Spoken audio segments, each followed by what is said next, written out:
കടുത്ത പനിയും ശ്വാസതടസ്സവും അണുബാധയെയും തുടർന്ന് തിരുവനന്തപുരത്തെ സ്വകാര്യ ആശുപത്രിയിൽ പ്രവേശിപ്പിച്ച തിരുവനന്തപുരം അതിരൂപത ആർച്ച് ബിഷപ്പ് ഡോക്ടർ എം സൂസൈപ്പാക്യത്തിന്റെ ആരോഗ്യനില മാറ്റമില്ലാതെ തുടരുന്നു.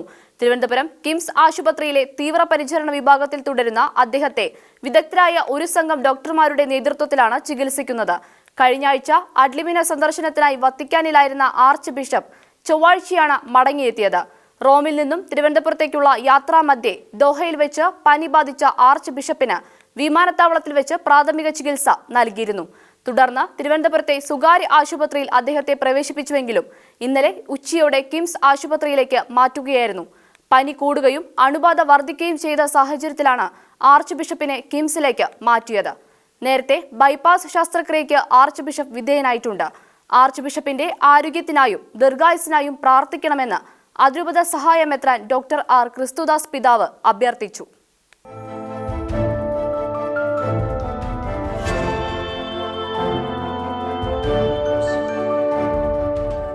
ഷെഖൈന ടെലിവിഷന്റെ വാർത്തകളും പ്രോഗ്രാമുകളും യൂട്യൂബിൽ കാണുന്നതിനായി ഈ ചാനൽ സബ്സ്ക്രൈബ് ചെയ്യുക. നിങ്ങളുടെ മൊബൈലിൽ തത്സമയം നോട്ടിഫിക്കേഷൻ ലഭിക്കുന്നതിന് ബെൽ ബട്ടണിൽ വിരലമർത്തുക.